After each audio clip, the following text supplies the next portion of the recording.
And now I'd like to turn the conversation over to our fellow member and tonight's host, Charlie Bobrinskoy, Vice Chairman and Head of the Investment Group at Ariel Investments.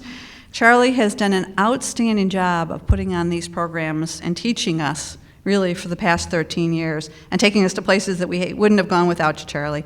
So I am certain that tonight's 14th program is going to be just as outstanding. Thank you, Charlie.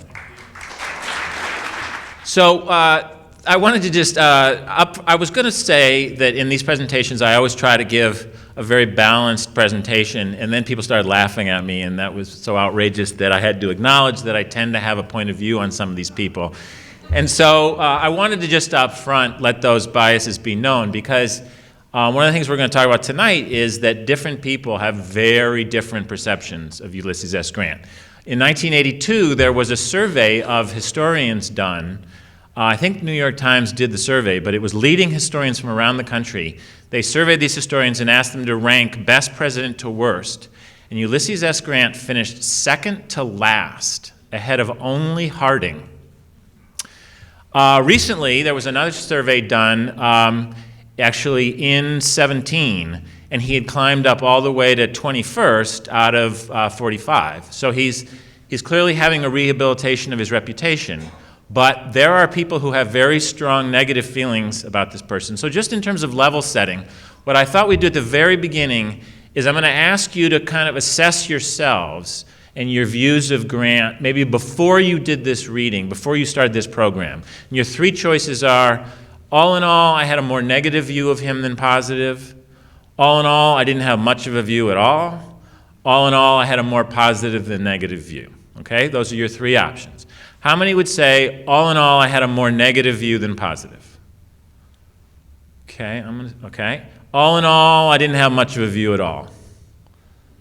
All right. All in all, I had a more positive than negative. All right, I'm going to say 40, 40, 20, 38, 38, 22, something like that, 30, 26. But, all right, so slightly more negative than positive, a lot without too strong an opinion. That's my summary, and that's about as accurate as polling data is these days. Most of the, all right, so here are my biases. The Civil War was about slavery. That is a controversial opinion. The entire lost cause class of historians, starting with Jubal Early right after the war, made the case that this was not the case, that the war was a fight between two cultures. It was a noble cause on behalf of Southern culture. It was Northern aggression, states' rights, but it was not about slavery. In my opinion, that's nonsense. If you listen to the Lincoln-Douglas debates, they didn't talk about anything but slavery. But that's my bias. Reconstruction was about race and the rights of the freedmen. By the way, this word freedmen wasn't a word I had seen until I started doing this work, but that was the word that everyone used to describe the former slaves, the freedmen. This is a strong opinion that I have. I am a little bit of a Civil War battle buff, and I believe the war was won by the Union Army first in the West by the armies led by Grant and Sherman. Now, when you read most Civil War histories, it's all about the East. It's all about Fredericksburg and Chancellorsville and Gettysburg and Bull Run. And that is not, in my opinion, I'm going to try and show this, where the war was won. It was won in the West. I think he was America's greatest general. We're going to talk about that. And he was not nearly as bad a president as many people think. So that's where I'm coming from, once you know my biases up front. Oh, and as I said, all of what I just said, which maybe seems so controversial to you right now, was wildly contrarian to mainstream historians throughout most of the 20th century. The influence of the Lost Cause writers, frankly, Marxist historians who said that the war was all about a battle of industrial versus agrarian societies. This view was not the majority view among historians for most of last century. So here's a history of our 14 presentations. And we started with Aristotle, what does it mean to have lived a good life? Plato, Can We Teach Virtue to the People We Lead, Locke and Hobbes, Machiavelli, et cetera, et cetera. I starred my personal favorites. I didn't star Catherine the Great because that would just be biased. That would be not fair. So, and then I tried to say, of this list, where would Grant fall in terms of controversy? And I put him fifth most controversial. I said that Machiavelli, the Prophet Muhammad, Ayn Rand, and Karl Marx were more controversial. But other people in the room might have a different view of that. But that's where I put him. At first, I had him even higher than that. But I put him fifth most controversial. All right, so here's the bear case. Grant was a butcher in war. He only won because he had overwhelming advantage in men and materials. As Shelby Foote says in the Civil War documentary, the North fought this war with their hand behind their back. If they ever really tried, they were going to wipe out the South. Gone with the Wind says that. The South had no cannon factories. This is, Grant only won because he was a butcher. He sent his men, he didn't care about his men getting killed. He sent them into headlong charges, and in the end they overwhelmed the South, but he was just no strategist, just a butcher. He was a drunk all the time. He got kicked out of the army. He was going off on benders during important battles. He couldn't handle his liquor. He was a drunk. He ran a corrupt administration with his personal buddies, put him in cabinet posts. Those people took advantage of their positions to the detriment of the country. He ran a corrupt administration, and he failed in Reconstruction. That, by the way, is pretty close to a consensus view, at least in 1982, when he was voted second the worst president. So, a little more detail on the Bull case. He was a spectacular general. He defeated Lee, actually on a numerical basis, with a lower percentage of casualties than Lee had in his army. General after general after general failed to defeat the Southern Army. Grant won. As George Washington proved in the Revolutionary War, you can go against a much bigger, stronger army if all you have to do is survive. If all you have to do is to continue to exist, you can win wars. As the colonies proved in the Revolutionary War, the colonies almost never beat the British in the Revolutionary War, but they kept surviving, and eventually they were recognized. If the South had been able to just survive, Britain wanted to recognize the South, and so the South could have won this war. And it was Grant who led the spectacular victories. And then I'm going to argue that the Vicksburg campaign was the best strategic campaign in American history. Grant was not a drunkard. He was probably a functioning alcoholic, is what Chernow calls him. So was Churchill.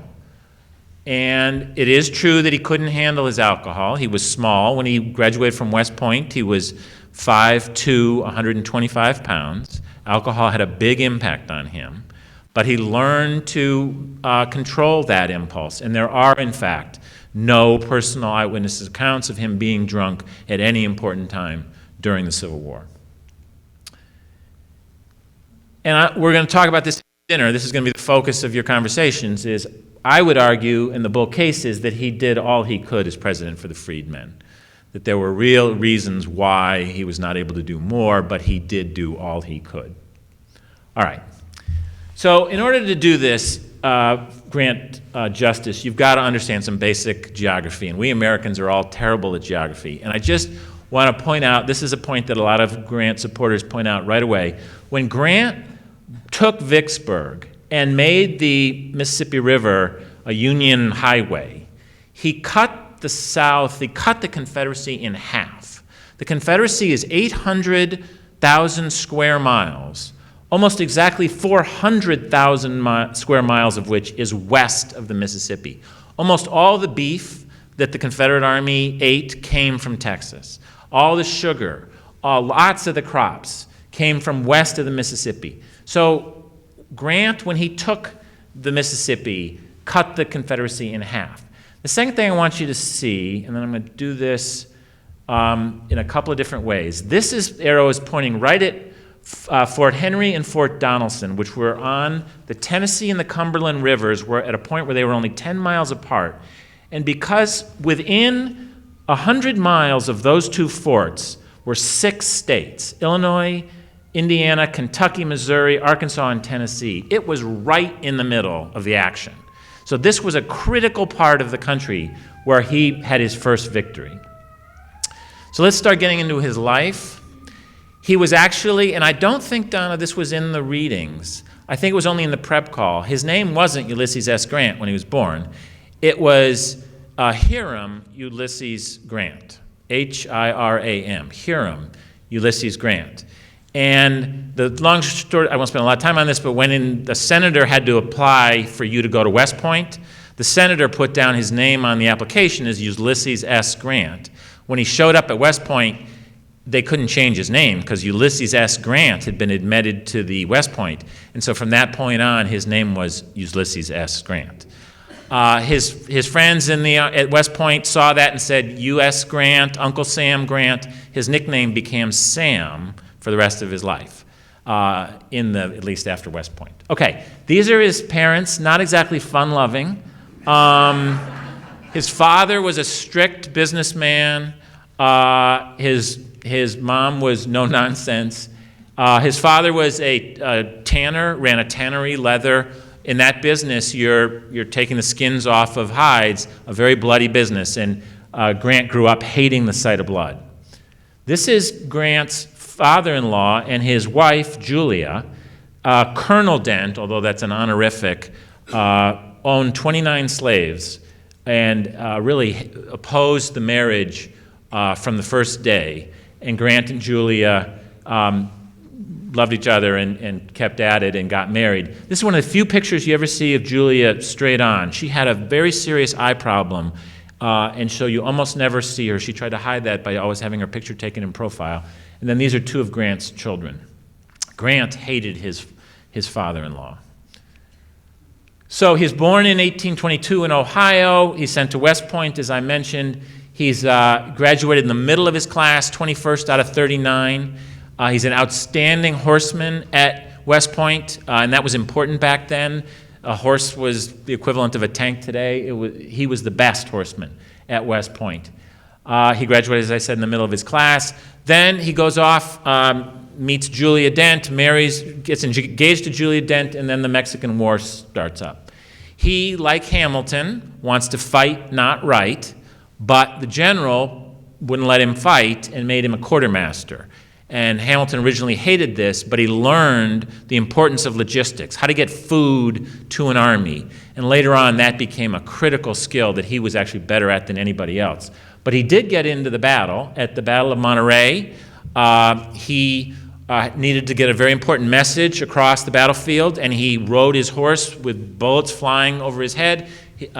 One foot in the stirrup, was able to keep the horse between him and the bullets.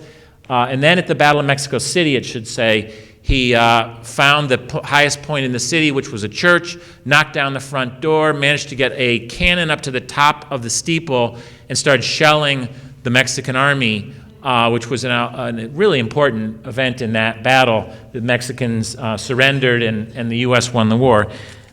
Grant did say, and he was no lover of wars. He said about the Mexican War, "I consider the war one of the most unjust ever waged by a stronger against a weaker nation." He was not somebody who just loved war.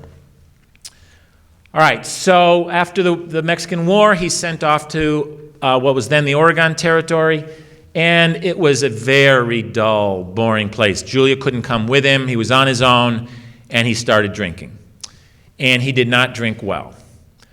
And his commander, who probably had something against him to begin with, caught him worse for wear Monday morning at breakfast and said, "Either you resign or we're going to court-martial you." And Grant resigned, and word got around the army. It was a small group. Everybody knew everybody, and word got around that he had been forced to resign because of alcohol. So that started 7 very lean years. 1854 to 1861. He first went to his father-in-law and tried to start farming. He cut down trees and sold firewood on the streets of St. Louis. Think about that. Think about that. We were talking before, some of you, and think about any president or even major general who came from that kind of abject poverty less than 8 years before they made it big. Obviously Lincoln came from greater poverty, but that was when he was born. He was a successful lawyer 8 years before he became president. This is abject poverty before 8 years before. He then fails as a farmer. He goes to work in his father's store in Galena, working for his younger brother. Pretty humiliating. And then Fort Sumter happens. The South Carolinians shell Fort Sumter, and war is clearly going to break out. Grant goes to Washington to try to get a commission as a general. McClellan is head of the Northern Army, knows about Grant's reputation as a drunk, and turns him down cold. He goes back to Illinois, is given the 21st Illinois Regiment to run, which was a regiment that had a reputation for being unruly. He whips it into shape, and then starts the ascension. So on this map, right here is Fort Henry and Fort Donelson. And that's the Tennessee River, and this is the Cumberland. Okay? If you control the Tennessee, you go all the way into Alabama. If you control the Cumberland, you go through Nashville. Back then, rivers were how you moved an army. All right? And by the way, the North always called everything by the river. So it's the Army of the Tennessee River. It's the Army of the Potomac River. The South called battles by the river. So it's Bull Run is what the North called Manassas. Bull Run's a river, all right? Antietam is a creek. That's a river, whereas Sharpsburg is the name of the town. So Southerners call everything by the town. The Northerners by everything by the river. Okay, so Grant takes, first with the help of the Navy, takes Fort Henry, marches his troops 10 miles to Fort Donelson, surrounds Fort Donelson, shells Fort Donelson, and the general in charge of Fort Donelson, the Southern general, says, "What terms will you give me for my surrender?" Grant famously replies, "No terms other than unconditional surrender can be accepted." The general surrenders, and the North goes crazy. They haven't had a single victory up until this point in the war. They lost big at Bull Run. They're getting beat. Lee is killing them in the East. They're starting to believe that Southern generals are better than Northern generals, and this is the first big victory in the North. And unconditional surrender Grant, U.S. Grant, becomes the hero of the North by taking these two little forts and these two little rivers. So after that, he's given a bigger command, and he marches south to Shiloh, Pittsburgh Landing. He's going to attack Corinth, Mississippi, but he gets caught off guard here, and the South surprises him and attacks his troops at Shiloh, and there are stories of Northerners being bayoneted in their bunks, in their cots, unprepared for the invasion attack of the South. Grant holds on. The end of the first day, it looks bleak. Sherman comes up and says, "Devil's own day." Grant says, "Yep, whoop them tomorrow." That's kind of a story of Grant as a general. It takes adversity, always optimistic, always going forward, and they did whoop them the next day. Grant got reinforcements. They beat the Southerners the next day at Shiloh, the most bloody battle in American history up until that point. All right, he'd given more troops. A lot of infighting with Halleck. We'll skip all that. He now given more troops, and now he's got to take Vicksburg. And if he can take Vicksburg, he can make this Mississippi a Union highway. He can cut this Confederacy in half. I want to just show you a little more geography about why I make the argument that the North won the war in the West. Watch this. So after taking Vicksburg, and we'll spend a minute on that in a second, Grant goes up to Chattanooga, where the Union Army is surrounded. He wins at Chattanooga. Then he sends his army, the arms that he formed under Sherman, down to Atlanta. Lincoln thinks he's going to lose the war. Lincoln's telling everybody, that he's going to lose the election, Lincoln's telling everyone he's going to lose the election. The Army of Tennessee under Sherman, but it's Grant's army, takes Atlanta. Lincoln wins the election. Sherman marches through Georgia and makes Georgia howl. Then heads north, goes through South Carolina, where they take it out on the South Carolinian people, who they blame for the beginning of the war, burns everything in sight, and comes all the way up to Petersburg. That's what Grant's army did. Now let's look at what the Army of the Potomac, which everybody writes about all the time, which everybody writes about Fredericksburg and Chancellorsville and Gettysburg and Antietam. Let's take a look at them. That's the whole history of the Army of the Potomac. 300 frickin' miles. Half the battles won by the North, half the battles won by the South. Total stalemate until Grant and Sherman arrive. That's my case for how it was won in the West. All right. So, quickly, and I know you guys have read this in your readings, how come Vicksburg is such a big deal? It's because there's a hairpin turn in the Mississippi. You think of the Mississippi running straight south. At Vicksburg, it goes northeast, and then a hairpin turn. To get her past Vicksburg, you got to come to a stop. So 30 cannons, and there were a lot more than 30 cannons, can basically stop any ship from going past. Everything to the north of Vicksburg is a swamp. Everything west of Vicksburg is a swamp. It was unattackable. Sherman tried to take it from the north, got stopped. So Grant decided, I'm going to build a canal right across here. And then I won't have to go around the turn. He spent basically 3 months trying to dig a canal, crocodiles, rattlesnakes, mosquitoes, sharpshooters from the Confederate line. He makes no progress. He gives up. He decides, and you read about this, so I'm not going to spend a lot of time on this, but again, in a lot of military history, at West Point today is taught, this is the greatest campaign in American military history, decides to take his 42,000 troops, leave his supply lines behind, march all the way down on the west bank of the Mississippi to below Fort Gibson, and then have the Union Navy float past all of those cannon at Vicksburg. Sherman told him it was crazy. Lincoln told him it was crazy. You can't live off the land like that. You can't cut yourself off from your supplies. And you'll never get the boats past the guns. He proves them all wrong. So here's a map of what he did. The red is the Southern troops. Pemberton was convinced that Sherman was going to keep attacking him north of Vicksburg. Sherman did attack in a feint north of Vicksburg, but the rest of the Union Army went down river. They got the boats past Vicksburg. They crossed over, and I think it's called Bruinsburg. Then they won a battle at Fort Gibson. Here, every military textbook would say, go straight north to Vicksburg so that you'll be close to your supply lines.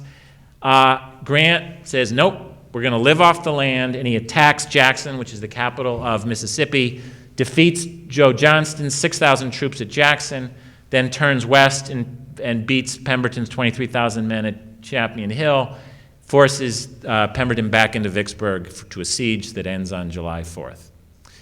In my opinion, and of a lot of American military historians, this is the greatest campaign in the history of the American Army. If you try and say what would be better, the Normandy invasion was obviously more people, harder, but, not that complicated, right? You could have a different opinion of that. But I would argue this is strategically the most brilliant campaign in American military history. All right, so this is that same graph we showed before. Grant goes up to Chattanooga, defeats Braxton Bragg at Chattanooga, goes down to Atlanta, crushes Georgia, and goes up to Petersburg. Now, after Chattanooga, Grant is called by Lincoln to Washington, become overall general in charge of all the troops. And so Grant then starts the Overland Campaign against Lee, where the two of them have many major battles, ending in the siege of Petersburg. After about 6 months of siege, Lee tries to flee, and he's surrounded at Appomattox courthouse. This is a picture of Grant after Cold Harbor. Cold Harbor is the one battle that Grant said afterwards that he wished he hadn't fought. He sent his troops against well-entrenched Southern troops in fortified positions. The men knew they were going to die. They taped or sewed their name tags on the back of their uniforms so their bodies could be identified after the battle. It was a brutal battle that really didn't advance the Union cause. It helped perpetuate the title of Brant as Butcher. But this is a picture of him after that battle. Not sullen, not going to retreat, still confident. And he, after this battle, did what he kept doing, which was flanking Lee on the left. He kept flanking Lee on the left all the way until he surrounded him at Petersburg. This is a picture of Grant and Lee at Lee's surrender. And so this is the start of the second half of our story, which is Reconstruction. So Grant and Sherman and Lincoln had gotten together to plot strategy after the war. And Lincoln's famous phrase was, "Let 'em up easy." These are our countrymen. Don't rub their faces in the victory. Let 'em up easy. So Grant offered very generous terms to the Southern Army. He said that the Southerners could keep their horses, their guns, nobody would be tried for treason, nobody would be tried at all. And the Southerners were very surprised and actually appreciative. But they weren't forced to admit anything. They weren't forced to promise anything. They weren't forced to say they would treat their slaves better. They weren't really, at this meeting, forced to say they'd give up their slaves. So there was clearly an attitude of, let's reunite and try to put the bitterness behind, without, frankly, a lot of thought about whether that was too easy. So 2 weeks later, Lincoln is shot and killed, and Johnson becomes president. Johnson is from Tennessee. He's a Southern sympathizer. For the next 4 years, he and the Republicans in Congress, who are very tough on the South, are at loggerheads for the next 4 years. And Johnson is impeached, and then his trial in the Senate is not acquitted. He misses being convicted by 1 vote, but he's clearly weakened. Grant runs for the election in 68. And his motto is, "Let there be peace," which, again, is a conciliatory message. The motto is not, let's jam our victory down on these treasonous SOBs. It's, let us have peace. And that was a very appealing message. But again, the question is, was it too lenient?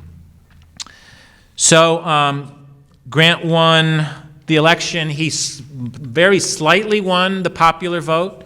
He actually lost the white vote. He only was elected.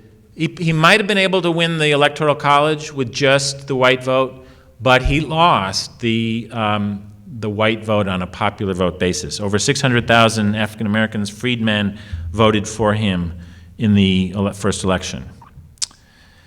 So Grant immediately got into trouble with the Senate. He was a military commander. He liked to just appoint people. The Senate wanted to have a role in picking his appointees.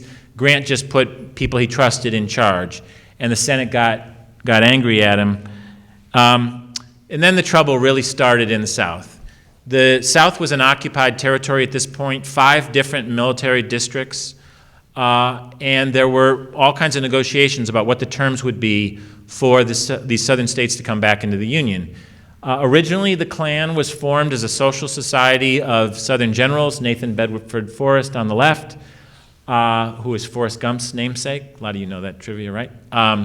Nathan Bedford Forrest started and became the Grand Wizard of the Klan, and the Klan's reason to exist was to try to make sure African Americans didn't try to vote. So the 13th, 14th, 15th Amendments guaranteed the right to vote, right to citizenship, prohibited discrimination in the law on the basis of race, and the Southern and the Klan did everything they could to discourage black people from voting, including terrorism, murder, burning of churches, and it was a really horrific situation. And that was when President Grant led the legislative attempt to form the AntiKlan legislation, which formed the Justice Department. We all think the Justice Department's been around forever. It wasn't. It was started by Ulysses S. Grant and his administration. Up until that time, all law enforcement was done at the state level. The federal government couldn't prosecute anybody for murder or terrorism or anything. And after the anti-Klan legislation, 3,000 Justice Department employees went into the South and started charging Klan members with terrorism, and had the possibility of all-black juries, which had never happened before. And so Klan members fled, and the Klan was really broken up and abolished. The modern Klan that we know today had no actual tie to the old Klan. The old Klan was completely defeated. It's one of the real achievements that Grant, I would argue, doesn't get the credit that he deserves. This is Eli Parker, who was a Seneca Indian. He was an aide to Grant during the war. He became head of the Bureau of Indian Affairs, which was a huge matter during this time. This is a time of Custer and the battles, the Sioux Wars. I'm not going to go through all this, but we're focusing here mostly on the freedmen. But there was a second group of minority group that Grant had to deal with. Complicated story, but Frederick Douglass and others talked about Grant being a very progressive white man in terms of his policies towards Native Americans, who were then called Indians, obviously. So before we get to this, which is the final phase, I do want to talk about one other negative in Grant's story, and those are the scandals that marred his, mostly the second administration, and it brought forth a reputation for corruption. The first was a guy named Jay Gould tried to corner the gold market. Gold was behind all currencies, all bonds. The price of gold actually back then was only $130. If you knew whether the government was going to sell gold, you could really make a killing. And Jay Gould had what he thought were sources inside the Grant administration that would tell him whether the administration was going to sell gold or not. Grant got wind of this and flushed the market with gold, wiped out Jay Gould. The price of gold dropped, the stock market crashed, and that was sort of the first scandal. The second scandal was called the whiskey ring. Back then, it was a very profitable position you could have in the government, which was that you got to put a stamp on a barrel of whiskey, and the number of stamps meant how much money you had to pay. You could easily be bribed into not putting as many stamps out as you should, and there were members of the Grant administration who were caught up in that. Finally, at the very end, after Grant had retired from presidency, he formed an investment bank called Grant and Wood.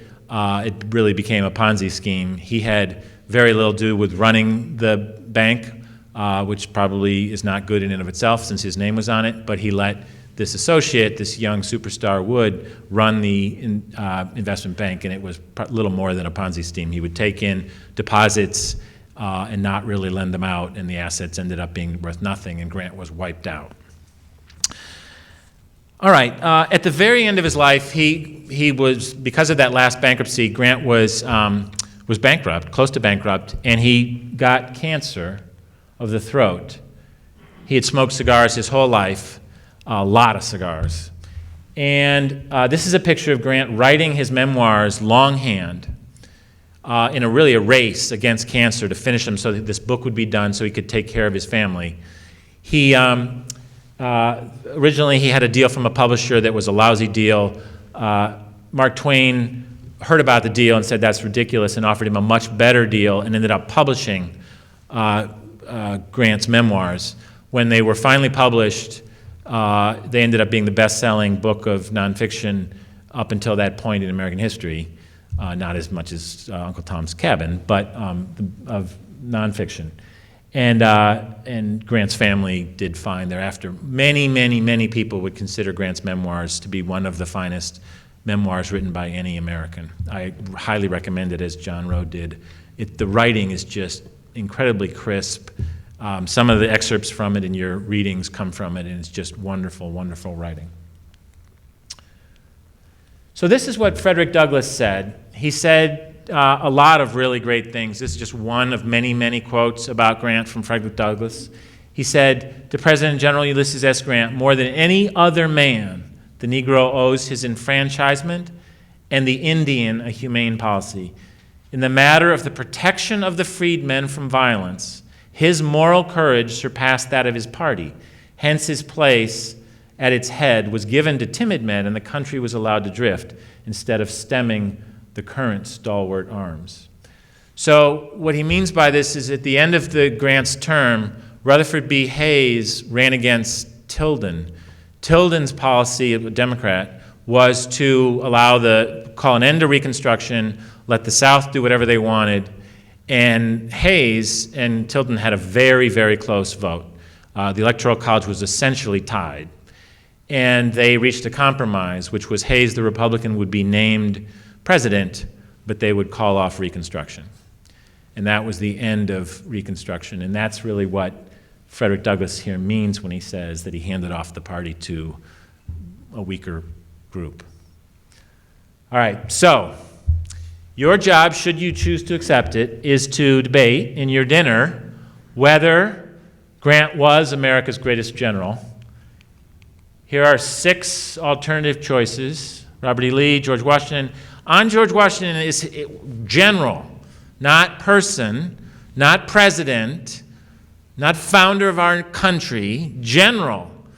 He got his behind kicked in New York. He beat 100 Germans at Trenton. You know, it's not the same as defeating the Southern Army at Vicksburg. But what do you really? Great man, but I don't think as good a general. Lee, again, I have my view on this. Grant beat him. And Lee could have just survived. If he could have held on, he could have won. Jackson, was a hero of the War of 1812. Black Jack Pershing in World War I. George Patton and Dwight Eisenhower. You know where I stand, but you make your own decision. All right, so this is your second question. Why wasn't Grant more successful? Why weren't we as a country more successful in Reconstruction? The spirit of Appomattox, again, this is just some suggestions. You can come up with your own. The spirit of Appomattox was this idea of let them up easy. Seemed the right thing at the time. Maybe in hindsight, we should have let them up a little less easy. Maybe. President Johnson was president for the next 4 years. Too easy on the South right away. Those were critical years. Did the North just get tired? I mean, they'd fought this horrific war. They'd spent a lot of money on it. Every family had lost people. It just, this is battle fatigue. You can think about what's going on in Afghanistan today or Iraq. Do people just get tired? This is interesting. This was, I think, in the readings, the idea that the North just thought it had done enough. It had passed the 13th, the 14th, the 15th Amendment. It had ended slavery. It had given them the right to vote. It had made them full citizens. It had put real hardships on the South. It had passed the AntiKlan legislation. Some people in the North, after every one of these acts, people would say, that's it, we've done our job. And then I guess this is the one that I find resonates with me, was just the position of the freedmen was untenable. No land, really most of them were uneducated. It had been illegal to educate a slave. Sherman had a famous policy of 40 acres and a mule. His idea was you take these treasonous Southern plantation owners, you take their land, and you give every former slave 40 acres and a mule. As a capitalist, I'm not sure how I feel about that, but at the time, as a treasonous, I'll tell you, my ancestors in Russia didn't get to keep their land after we lost the war to the communists. So this does often happen. The losers tend to really lose, but it didn't really happen in this case. The Southerners were allowed to keep their land, and the freedmen got nothing. Those are your options. This one's I found, I found this a tough topic to talk about. I think I learned a lot about Reconstruction that I didn't know beforehand, but there aren't easy answers. I've got strong opinions of Grant as a general. I'm not sure what I would have done as president in Reconstruction. It was a very tough time, and I think at dinner it'll be interesting to hear what you all have to say about what could they have done better, what should he have done better, where did we fail, and are we still dealing today with some of the results of that failure?